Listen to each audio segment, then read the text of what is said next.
দেশের নেতৃবৃন্দকে সঙ্গে নিয়ে যে গুরুত্বপূর্ণ দায়িত্ব পালন করতে আমরা এসেছি, আল্লাহ তার জন্য আমাদের জন্য রহমত বর্ষণ করছেন। আল্লাহর রহমত নিয়ে আমি এই ঘোষণাপত্র পাঠ করব। বিসমিল্লাহির রহমানির রহিম। যেহেতু উপনিবেশ বিরোধী লড়াইয়ের সুদীর্ঘকালের ধারাবাহিকতায় এই ভূখণ্ডের মানুষ দীর্ঘ 23 বছর পাকিস্তানের স্বৈরশাসকদের বঞ্চনা ও শোষণের বিরুদ্ধে রুখে দাঁড়িয়েছিল এবং নির্বিচার গণহত্যার বিরুদ্ধে গণপ্রতিরোধ গড়ে 1971 সালের 26শে মার্চ স্বাধীনতা ঘোষণা করে রক্তক্ষয়ী মুক্তিযুদ্ধের মাধ্যমে জাতীয় মুক্তির লক্ষ্যে বাংলাদেশ রাষ্ট্র প্রতিষ্ঠা করেছিল। এবং যেহেতু বাংলাদেশের আপামর জনগণ দীর্ঘ আন্দোলন সংগ্রামের মধ্য দিয়ে এই ভূখণ্ডে স্বাধীনতার ঘোষণাপত্রে বিবৃত সাম্য, মানবিক মর্যাদা, সামাজিক সুবিচারের ভিত্তিতে উদার গণতান্ত্রিক রাষ্ট্র বিনির্মাণের আকাঙ্ক্ষাকে বাস্তবায়নের জন্য সর্বোচ্চ ত্যাগ স্বীকার করেছে, এবং যেহেতু স্বাধীন বাংলাদেশের 1972 সালের সংবিধান প্রণয়ন পদ্ধতি এর কাঠামোগত দুর্বলতা ও অপপ্রয়োগের ফলে স্বাধীনতা পরবর্তী আওয়ামী লীগ সরকার মুক্তিযুদ্ধের জন আকাঙ্ক্ষা পূরণে ব্যর্থ হয়েছিল এবং গণতন্ত্র ও রাষ্ট্রীয় প্রতিষ্ঠানগুলোর কার্যকারিতা ক্ষুণ্ণ করেছিল। এবং যেহেতু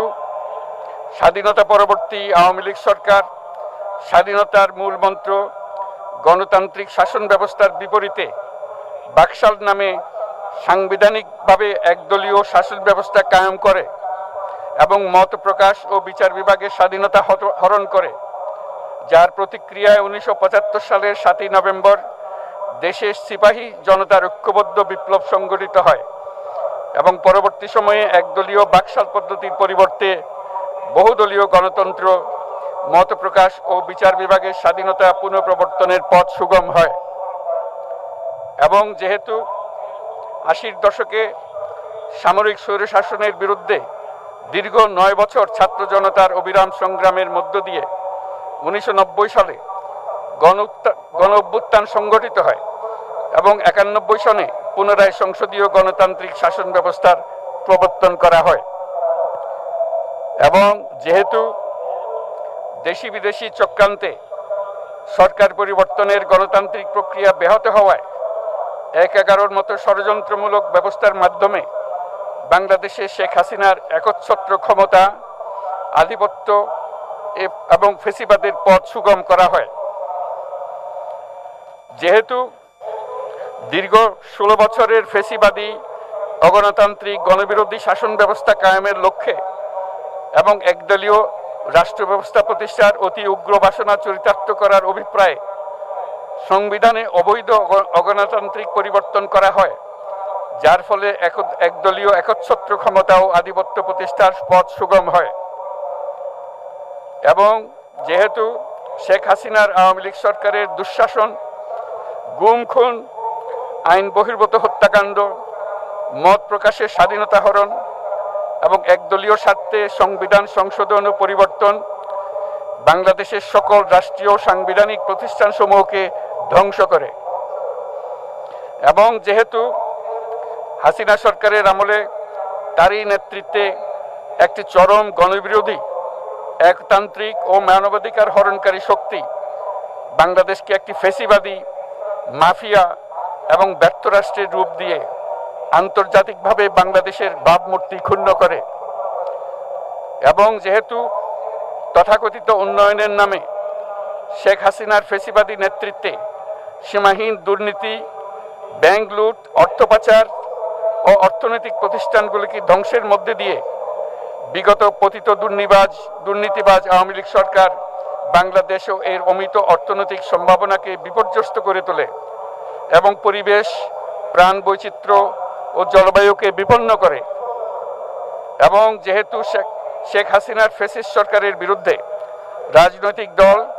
ছাত্র শ্রমিক সংগঠন সহ সমাজের সর্বস্তরের জনগণ গত প্রায় 16 বছর যাবৎ নিরন্তর গণতান্ত্রিক সংগ্রাম করে জেল জুলুম, হামলা মামলা, গুম খুন ও বিচার বহির্ভূত হত্যাকাণ্ডের শিকার হয় এবং যেহেতু বাংলাদেশে বিদেশি রাষ্ট্রের অন্যায় প্রভুত্ব, শোষণ ও খবরদারিত্বের বিরুদ্ধে এদেশের মানুষের ন্যায়সঙ্গত আন্দোলনকে বহিঃশক্তির তাবেদার আওয়ামী লীগ সরকার নিষ্ঠুর শক্তি প্রয়োগের মাধ্যমে দমন করে এবং যেহেতু অবৈধভাবে ক্ষমতা অব্যাহত রাখতে আওয়ামী লীগ সরকার 3টি প্রহসনের নির্বাচনে এর জাতীয় সংসদ নির্বাচন এদেশের মানুষকে ভোটাধিকার ও প্রতিনিধিত্ব থেকে বঞ্চিত করে। যেহেতু আওয়ামী লীগ আমলে ভিন্ন মতের রাজনৈতিক নেতাকর্মী, শিক্ষার্থী, তরুণদের নিষ্ঠুরভাবে নির্যাতন করা হয় এবং সরকারি চাকুরিতে একচেটিয়া দলীয় নিয়োগ এবং কোটাভিত্তিক বৈষম্যের কারণে ছাত্র, চাকুরি প্রার্থী, নাগরিকদের মধ্যে চরম ক্ষোভের জন্ম হয় এবং যেহেতু বিরোধী রাজনৈতিক দল সংগঠনের উপর চরম নিপীড়নের ফলে দীর্ঘদিন ধরে জনরোষের সৃষ্টি হয় এবং জনগণ সকল বৈধ প্রক্রিয়া অবলম্বন করে ফ্যাসিবাদ বিরোধী লড়াই চালিয়ে যায় এবং যেহেতু সরকারি চাকরিতে বৈষম্যমূলক কোটা ব্যবস্থা বিলোপ ও দুর্নীতি প্রতিরোধে বৈষম্য বিরোধী ছাত্র আন্দোলন চলাকালে আওয়ামী লীগ সরকার কর্তৃক ব্যাপক দমন পীড়ন, বর্বর অত্যাচার, মানবতা বিরোধী হত্যাকাণ্ড চালানো হয়, যার ফলে সারা দেশে দলমত নির্বিশেষে ছাত্র জনতার উত্তাল গণবিক্ষোভ গণ অভ্যুত্থানের রূপ নেয় এবং যেহেতু ফ্যাসিস্ট শক্তির বিরুদ্ধে অদম্য ছাত্র জনতার অভ্যুত্থানে রাজনৈতিক দল, ধর্মীয়, সামাজিক, সাংস্কৃতিক, পেশাজীবী, নারী ও শ্রমিক সংগঠনসমূহ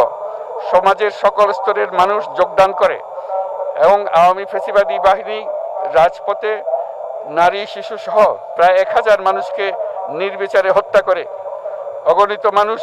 পঙ্গুত্ব, অন্ধত্ব বরণ করে। আন্দোলনের চূড়ান্ত পর্যায়ে সামরিক বাহিনীর সদস্যগণ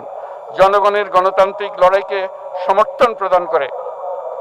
এবং যেহেতু অবৈধ শেখ হাসিনা সরকার পতন, ফ্যাসিবাদী ব্যবস্থার বিলোপ এবং নতুন রাজনৈতিক বন্দোবস্তের লক্ষ্যে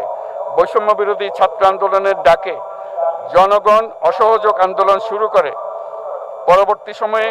5ই আগস্ট ঢাকা অভিমুখে লং মার্চ পরিচালনা করে এবং ফ্যাসিবাদ বিরোধী আন্দোলনরত সকল রাজনৈতিক দল, ছাত্র জনতা তথা সর্বস্তরের সকল শ্রেণীর, পেশার, আপামর জনসাধারণ তীব্র আন্দোলনের চূড়ান্ত পর্যায়ে গণভবনমুখী জনতার উত্তাল যাত্রার মুখে ফ্যাসিস্ট হাসিনা 5ই আগস্ট 2024 তারিখে পদত্যাগ করে দেশ ছেড়ে পালিয়ে যেতে বাধ্য হয় এবং যেহেতু বাংলাদেশের রাজনৈতিক ও সাংবিধানিক সংকট মোকাবেলায় গণ অভ্যুত্থানের মধ্য দিয়ে ব্যক্ত জনগণের সার্বভৌমত্বের প্রত্যয় ও প্রয়োগ রাজনৈতিক ও আইনি উভয় দিক থেকে যুক্তিসঙ্গত, বৈধ ও আন্তর্জাতিকভাবে স্বীকৃত এবং যেহেতু জনগণের দাবি অনুযায়ী এরপর অবৈধ দ্বাদশ জাতীয় সংসদ ভেঙে দেওয়া হয় এবং সংবিধানের 106 অনুচ্ছেদ অনুসারে সুপ্রিম কোর্টের মতামতের আলোকে সাংবিধানিকভাবে ডক্টর মোহাম্মদ ইউনূসের নেতৃত্বে 8ই আগস্ট 2024 তারিখে একটি অন্তর্বর্তীকালীন সরকার গঠন করা হয় এবং যেহেতু বাংলাদেশের সর্বস্তরের জনগণের ফ্যাসিবাদ বিরোধী তীব্র আকাঙ্ক্ষা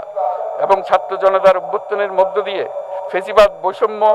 দুর্নীতিমুক্ত সমাজ ও রাষ্ট্র বিনির্মাণের অভিপ্রায় প্রকাশিত হয়, সেই হেতু বাংলাদেশের জনগণ সুশাসন ও সুষ্ঠু নির্বাচন, ফ্যাসিবাদী শাসনের পুনরাবৃত্তি রোধ, আইনের শাসন, অর্থনৈতিক ও সামাজিক ন্যায় বিচার নিশ্চিত করার লক্ষ্যে নিয়মতান্ত্রিক উপায়ে বিদ্যমান সংবিধান ও সকল রাষ্ট্রীয় সাংবিধানিক প্রতিষ্ঠানের গণতান্ত্রিক সংস্কার সাধনের অভিপ্রায় ব্যক্ত করে এবং সেহেতু বাংলাদেশের জনগণ বিগত 16 বছরের দীর্ঘ ফ্যাসিবাদ বিরোধী আন্দোলন সংগ্রামকালে এবং 2024 সালের জুলাই গণঅভ্যুত্থানকালীন সময়ে ফ্যাসিস্ট আওয়ামী লীগ সরকার কর্তৃক সংগঠিত গুম খুন, হত্যা, গণহত্যা, মানবাধিকার বিরোধী অপরাধ ও সকল ধরনের নির্যাতন, নিপীড়ন ও রাষ্ট্রীয় সম্পত্তি লুণ্ঠনের অপরাধসমূহের দ্রুত উপযুক্ত বিচারের দৃঢ় অভিপ্রায় ব্যক্ত করছে। সেহেতু বাংলাদেশের জনগণ জুলাই জনগণের সকল শহীদদের জাতীয় বীর হিসেবে ঘোষণা করে শহীদদের পরিবার, আহত যোদ্ধা এবং আন্দোলনকারী ছাত্র জনতাকে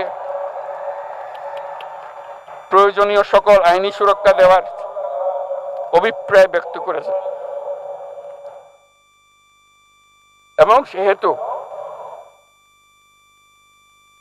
বাংলাদেশের জনগণ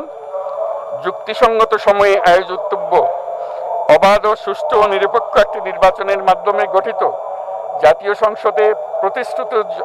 প্রয়োজনীয় সাংবিধানিক সংস্কারের মাধ্যমে দেশের মানুষের প্রত্যাশা, বিশেষত তরুণ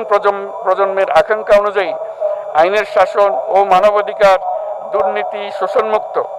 বৈষম্যহীন ও মূল্যবোধ সম্পন্ন সমাজ এবং গণতান্ত্রিক রাষ্ট্র ব্যবস্থা প্রতিষ্ঠার অভিপ্রায় ব্যক্ত করেছে। এবং সেহেতু বাংলাদেশের জনগণ এই প্রত্যাশা ব্যক্ত করছে যে একটি পরিবেশ ও জলবায়ু সহিষ্ণু, অন্তর্ভুক্তিমূলক,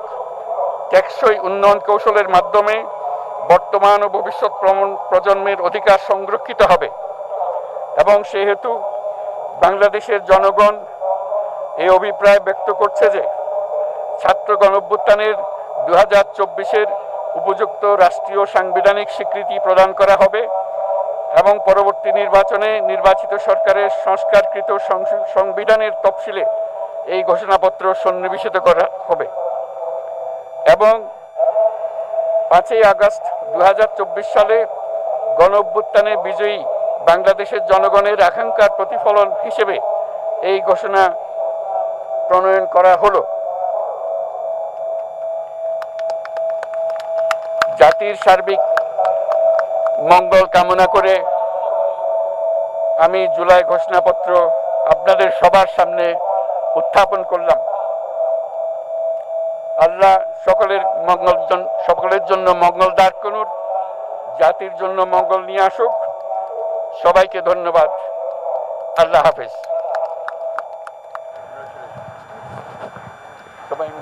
সম্মানিত সুধীবৃন্দ।